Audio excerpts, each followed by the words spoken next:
राजस्थान विधानसभा के बाहर से प्रेस कॉन्फ्रेंस की जा रही है, सुनिए। और अब विधानसभा में कांग्रेस विधायकों के धरने का हंगामा। विधानसभा में कांग्रेस विधायकों के धरने का मामला है। संसदीय कार्यमंत्री जोगाराम पटेल की प्रेस कॉन्फ्रेंस, मुख्य सचेतक जोगेश्वर गर्ग भी प्रेस कॉन्फ्रेंस में मौजूद हैं और ये तस्वीरें भी। दरअसल विधानसभा में कल सोमवार का दिन भी हंगामेदार रहा और इसका असर आज अंतिम कार्य दिवस मंगलवार को भी दिखाई दिया। फिर बड़ी कार्रवाई स्पीकर के द्वारा की गई और कांग्रेस विधायक मुकेश भाकर को 6 महीने के लिए निलंबित किया गया, जिसका एक तरफ विपक्ष ने विरोध किया और उसे गलत ठहराया, तो वहीं अब ऐसे में सत्ता पक्ष भी इसको लेकर के अपनी बातें रखता हुआ दिखाई दिया। और प्रेस कॉन्फ्रेंस संसदीय कार्य मंत्री जोगाराम पटेल की, क्योंकि कल अब नेता प्रतिपक्ष टीकाराम जूली ने नवाचारों को लेकर चर्चा के दौरान कुछ आरोप भी लगाए थे, जिस पर सत्ता पक्ष ने बीच बचाव करते हुए अपनी बात रखी और फिर कांग्रेस के विधायकों ने वेल में आकर के नारेबाजी की थी।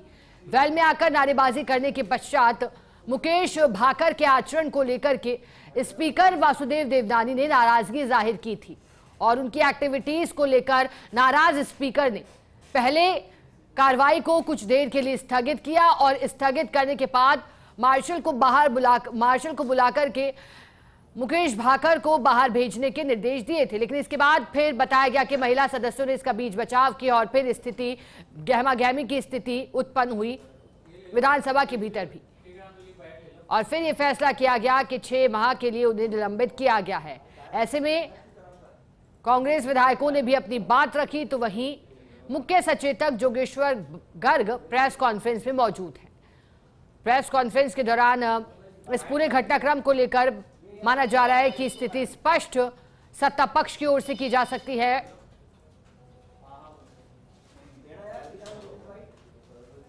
संसदीय कार्य मंत्री जोगाराम पटेल की प्रेस कॉन्फ्रेंस और मुख्य सचेतक जोगेश्वर गर्ग भी इसका हिस्सा है। तस्वीरें आप देख सकते हैं।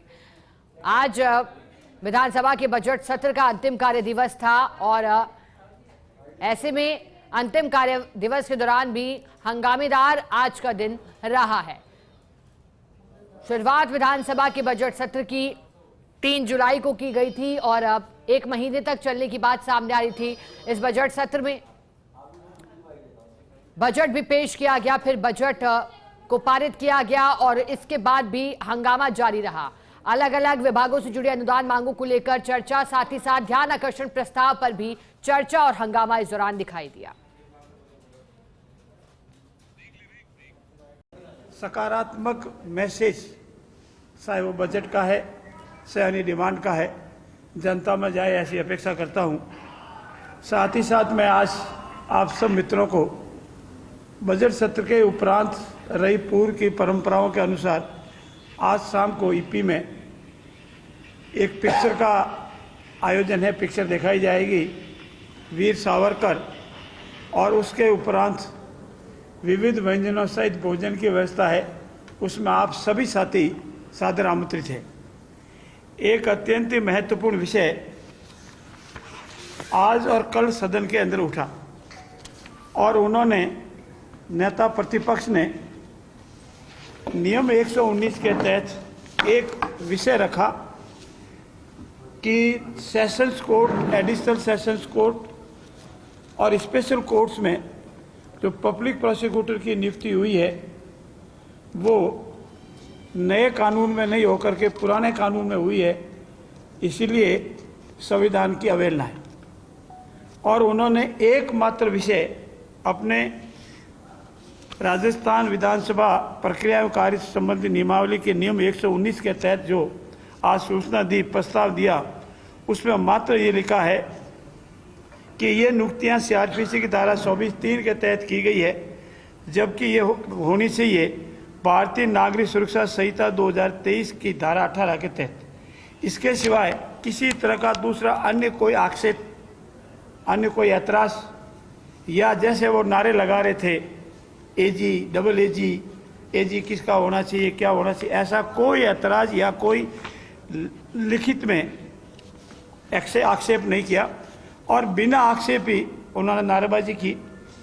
अब मैं आपके सामने स्पष्ट कर दूं कि सीआरपीसी और भारतीय नागरिकता संहिता के दो प्रावधान हैं। भारतीय नागरिक सुरक्षा संहिता 2023 की धारा 18 और सीआरपीसी की धारा 24, इन दोनों के प्रावधानों में शब्द टू शब्द, बिंदु टू बिंदु एक ही प्रावधान, इसमें कोई अमेंडमेंट नहीं हुआ है। सीआरपीसी की धारा 24 जो है वो एज इट इज ये नए कानून भारतीय नागरिक सुरक्षा संहिता की धारा 18 है। इसलिए पहला ऐतराज तो उनका किसी तरह का कोई फाउंडेशन में नहीं है। दूसरा, हमने अभी तक 12 जिलों में 4 पीपी, 31 एडिशनल पीपी और 9 स्पेशल नियुक्त किए हैं, और वो सभी जो नियुक्तियां हुई है वो विधिवत पूर्ण रूप से हुई हो। विधिवत कैसे है बताऊं कि हमारी ये प्रक्रिया 31 जनवरी से ही प्रारंभ हो गई थी। जनवरी 2024 से प्रारंभ हो गई थी, और जनवरी 2024 से प्रारंभ होने के बाद नियमों में प्रावधान है, चाहे पुरानी सीआरपीसी के तहत गिने या नई नागरिक सुरक्षा संहिता में गिने, जिला कलेक्टर संबंधित सेशंस कोर्ट से सलाह करके एक पैनल, अधिवक्ताओं का एक पैनल, जिस अधिवक्ता का वकालत करते हुए 7 वर्ष या अधिक की अवधि व्यतीत हो चुकी है, उसका पैनल भेजेगा और उस पैनल में से सरकार उसकी नियुक्ति करेगी। ऐसी स्थिति में ये जो पैनल भी है वो पैनल भी 1 जुलाई से बहुत पहले ही सभी जिला कलेक्टर ने अपने अपने संबंधित सेशंस कोर्ट से परामर्श कर पैनल भेज दिए थे। पैनल हमारे पास आ गए थे, और पैनल के उपरांत उसकी स्क्रूटनी करने का कार्य भी 1 जुलाई से बहुत पहले प्रारंभ हो गया था, और नियुक्तियां 1 जुलाई से पहले ही अंतिम चरण में पहुंच गई थी।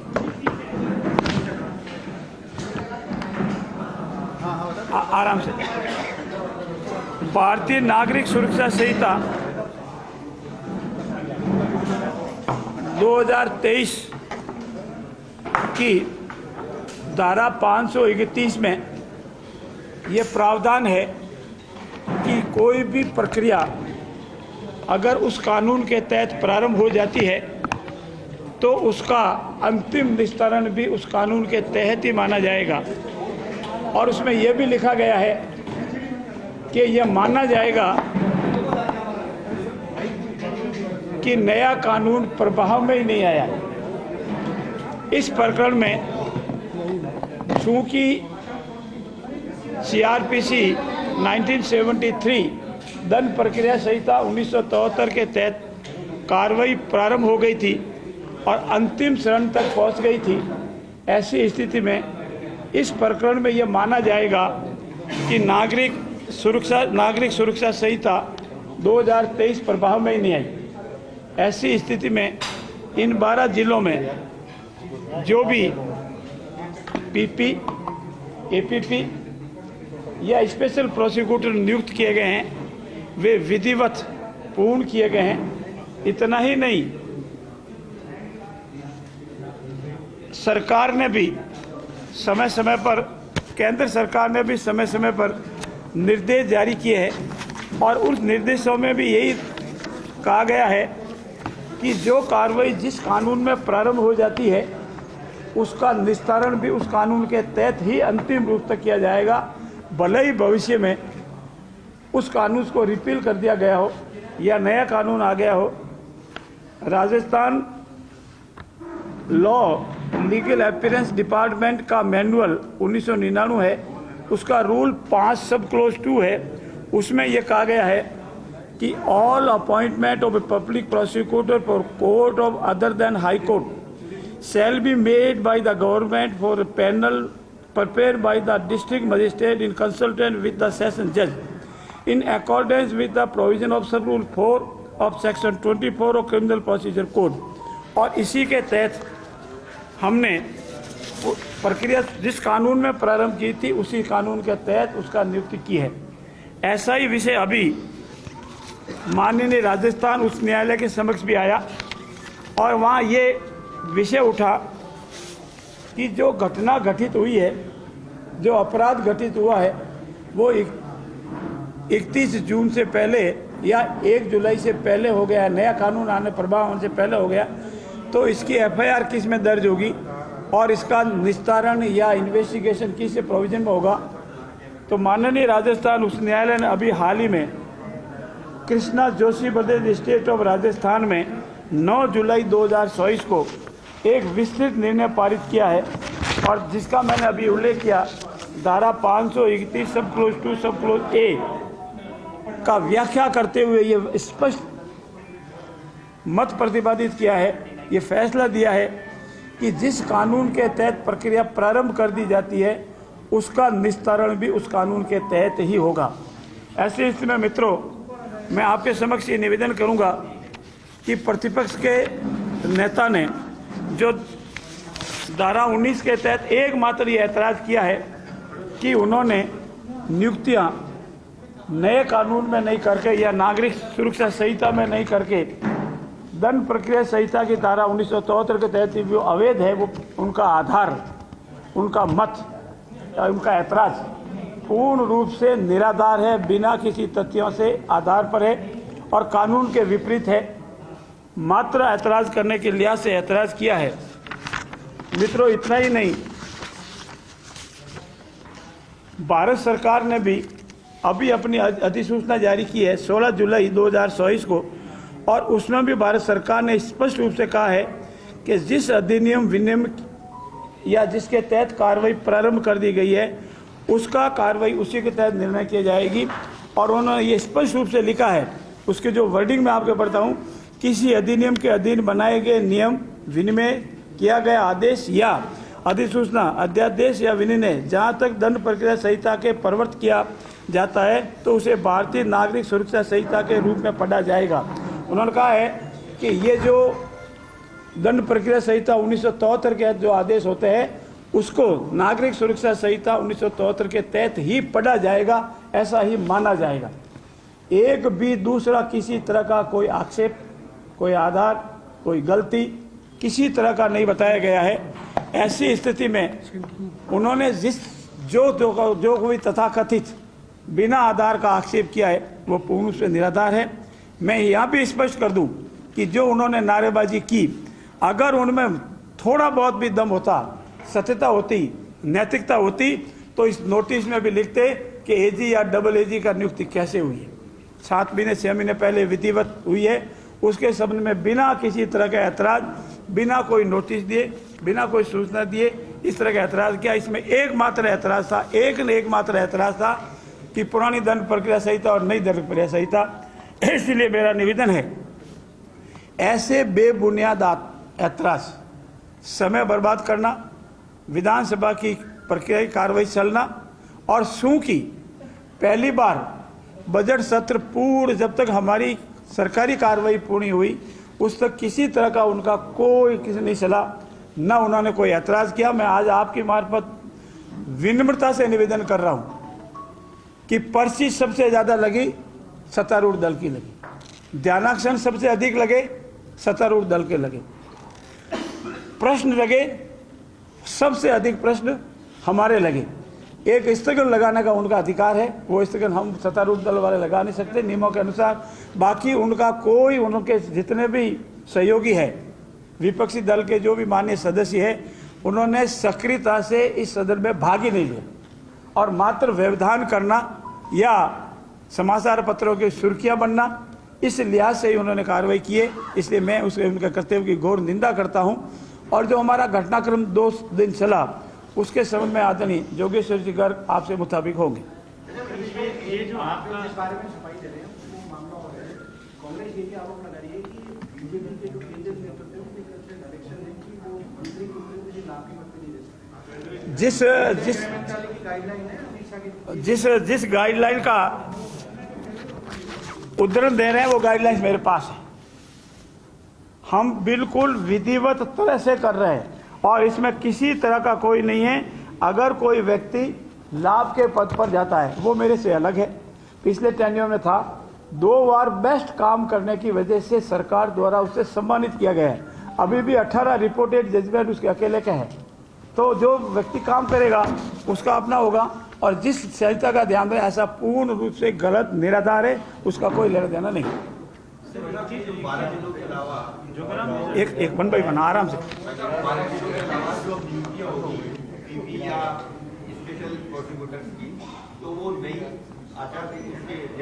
जैसा मैंने आपसे निवेदन किया, जो प्रक्रिया जिस कानून के तहत प्रारंभ हो जाती है उसका अंतिम निस्तारण भी उसी कानून के तहत होता है। बाकी जिलों की बात कर रहा हूं, वो प्रक्रिया भी उसी में प्रारंभ हो चुकी है। पैनल कभी आ गया, सभी जिलों का कार्रवाई भी अंतिम चरण में है, सभी जिलों की।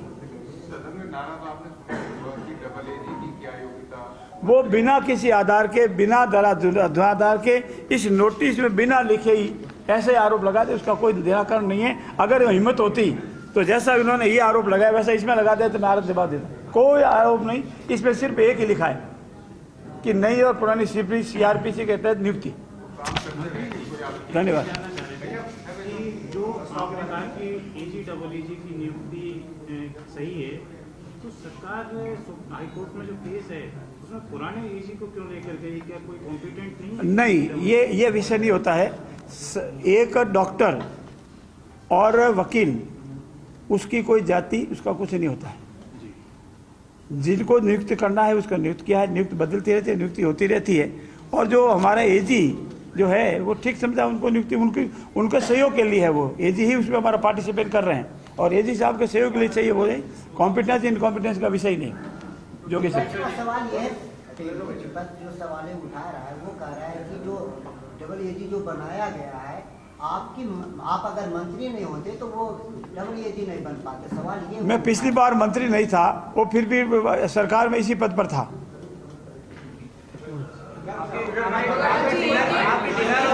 डिनर और फिल्म का बहिष्कार कर दिया है। विपक्ष ने कहा है कि सावरकर फिल्म देखने ना आज जाएंगे ना कल, अगर गांधी फिल्म दिखा दे तो जरूर जा सकते थे, लेकिन जो रवैया, और ये कह रहे हैं कि जो ये सारा मनमुटाव हुआ है असेंबली में, उससे मतलब एक बहुत किरकिरी हो गई है दोनों उनके बीच में, तो उससे नाराज है।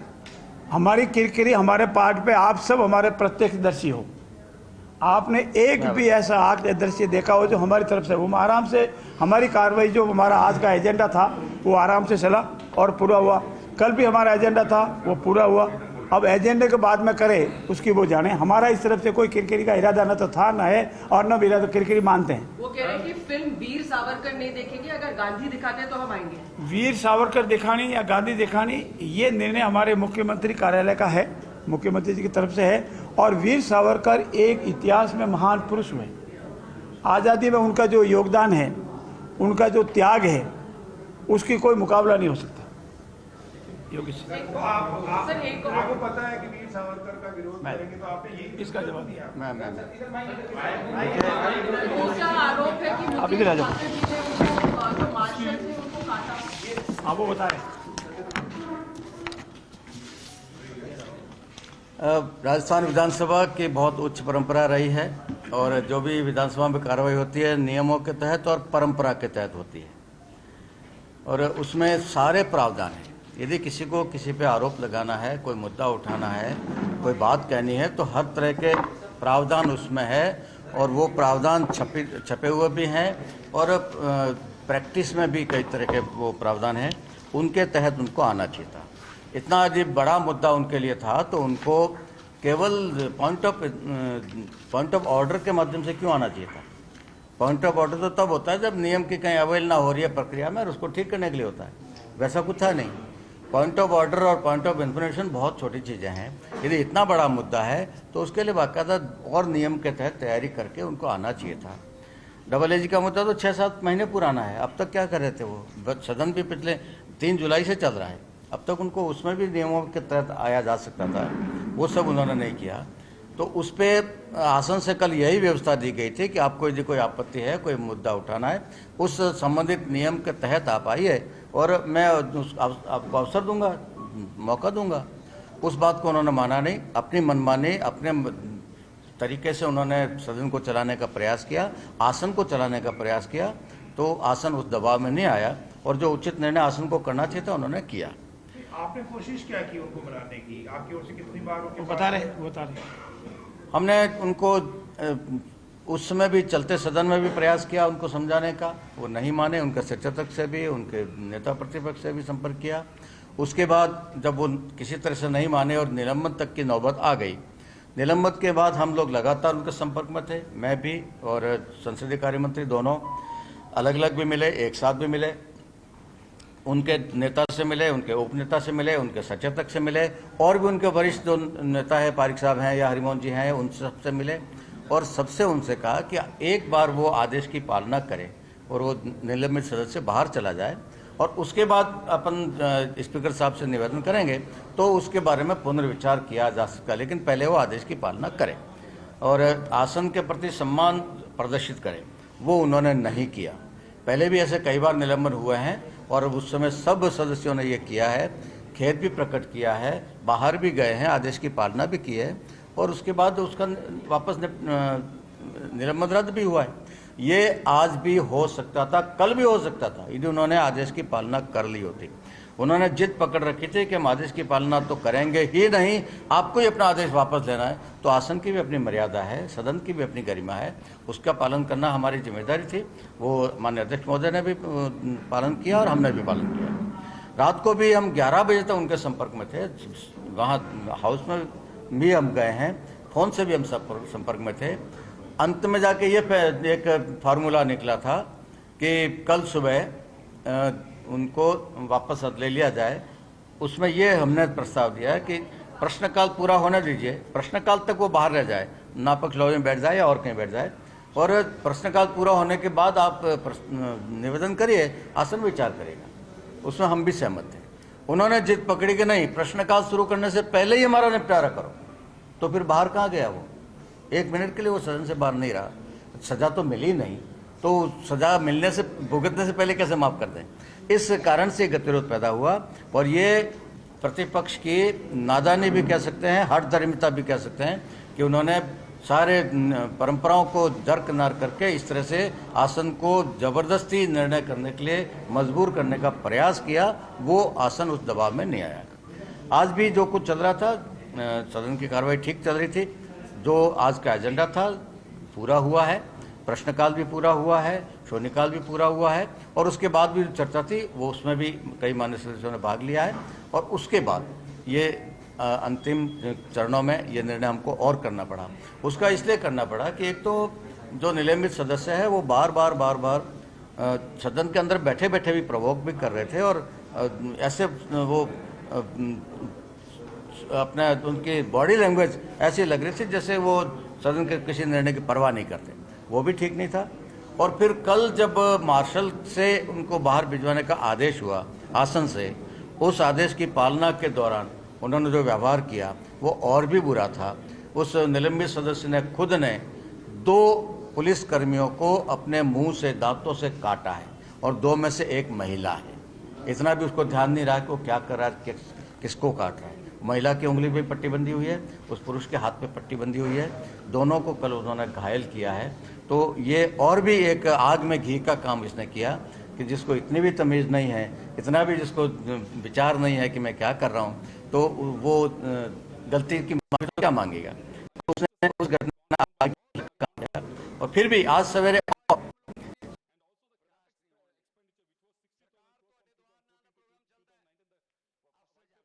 कार्य मंत्री जोगाराम पटेल की प्रेस कॉन्फ्रेंस, और इस दौरान उन्होंने विधानसभा में आज और कल ये 2 दिनों का जिक्र किया जब कांग्रेस विधायकों का हंगामा तेज हुआ, वेल में आके नारेबाजी की। उस घटनाक्रम को लेकर उन्होंने स्थिति स्पष्ट की जो एजी और एएजी की नियुक्ति को लेकर। कहा कि नहीं, किसी कीमत पे हम समझौता नहीं करेंगे। आपको करना है तो राइट 11 बजे करिए, प्रश्नकाल शुरू करने से पहले ही करिए, अन्यथा हमको कुछ नहीं करवाना। तो फिर इतना आसन को झुकाना, सदन को झुकाना, ये सब वो प्रयास जो कर रहे थे उसको हमने स्वीकार नहीं किया और हमने कार्रवाई चलाने का निर्णय किया। और उसके बाद भी आज पूरे और अब जानकारी इस दौरान संसदीय कार्यमंत्री की ओर से दी गई, जो नियुक्तियों को लेकर के नेता प्रतिपक्ष ने सवाल उठाया था। ऐसे में जोगाराम पटेल ने स्पष्ट किया और सीआरपीसी की धारा 24 का जिक्र किया और नागरिक सुरक्षा संहिता की धारा 18 का जिक्र किया। उन्होंने कहा कि दोनों के अंदर जो प्रावधान है वो एक जैसे हैं और नियुक्तियां जो है वो कानूनी तरीके से ही की गई है। जो आरोप लगाए गए हैं वो बेबुनियाद हैं, ये बात जोगाराम पटेल ने कही है। विपक्ष के आरोपों का खंडन जोगाराम पटेल की ओर से किया गया है। दरअसल नेता प्रतिपक्ष टीकाराम जूली ने नियुक्तियों को लेकर के कुछ सवाल खड़े किए थे। डोटासरा जी को कर दिया जी जी। उन तीनों मामलों में उन तीनों व्यक्तियों ने तुरंत सद्भावना प्रकट की, तुरंत अपनी गलती को स्वीकार किया और चैम्बर में जाके भी और विधानसभा में भी उन्होंने उसके पर अपने केवल शब्दों में नहीं, पूरे अपने बॉडी लैंग्वेज भी, पूरी भावना भी उन्होंने प्रकट की। इसलिए आसन ने भी बड़ा मन किया और हमने भी उस आसन के आदेश को स्वीकार किया। इस व्यक्ति ने पिछले 27 घंटों में एक बार भी ये भावना प्रकट नहीं करी या हाव भाव भी नहीं दर्शाए कि उसको कुछ अफसोस है या वो कुछ माफी मांगना चाहता है, कुछ नहीं। वो तो सदन को और आसन को झुकाना चाह रहे थे, इसलिए ये सारा पंगा हुआ है। निलंबन के दौरान अब वो इस सदन के माननीय सदस्य नहीं है, तो सदस्य के नाते जो सुविधा मिलती है, जो प्रिविलेज मिलते हैं, वेतन भत्ते से लेकर और प्रवेश तक जो कुछ सुविधा मिलती है, वो सारी सुविधा समाप्त। जोगेश्वर जी, 6 महीने बाद भी क्या सत्तापक्ष उनसे माफी मंगाने की मांग करेगा या उनको वापस स्वतः ही? इतना अशोभनीय व्यवहार करने वाले व्यक्ति को बिना माफी मांगे तो माफ किया ही नहीं जा सकता। बाकी 6 महीने बाद क्या होगा वो उसमें देखेंगे जी। सबसे बड़ी सवाल ये है कि आपकी सदन को चलाने की सभी सदस्यों के साथ सबसे बड़ी जिम्मेदारी आपकी बनती है जी। इसके बावजूद आपको सदन में कहीं भी देखा जाता कि आप भी विपक्ष के छेड़ते रहते हैं, जबकि उन चीजों में कहीं ऐसा होता है कि मैंने कब छेड़ा? जो गतिरोध हुआ उनमें आपके तरफ भी उसमें घी में आप डाल। मैंने कब छेड़ा विपक्ष को? विपक्ष को ऐसा कभी भी नहीं किया, ऐसा इन्होंने कभी भी मैं बता, देखिए सदन चलना चाहिए, यह पक्ष और विपक्ष दोनों की जिम्मेदारी है। और यदि सदन चलता है तो उसका ज्यादा लाभ प्रतिपक्ष को मिलता है, उनको अवसर मिलता है अपनी बात करने का। हम तो बिना सदन में बोले भी हमारे काम करवा लेंगे, उनके पास एक ही अवसर होता है, वो अवसर उन्होंने 2 दिन में खोया है। दूसरी बात यह है कि आप छेड़छाड़ की बात कर रहे हैं, मैंने कोई छेड़छाड़ नहीं करी, मैंने कोई प्रोवोक नहीं किया। मैंने सिर्फ इतना कहा था अभी अंत में कि वो थोड़े ठंडे पड़ते लग रहे थे।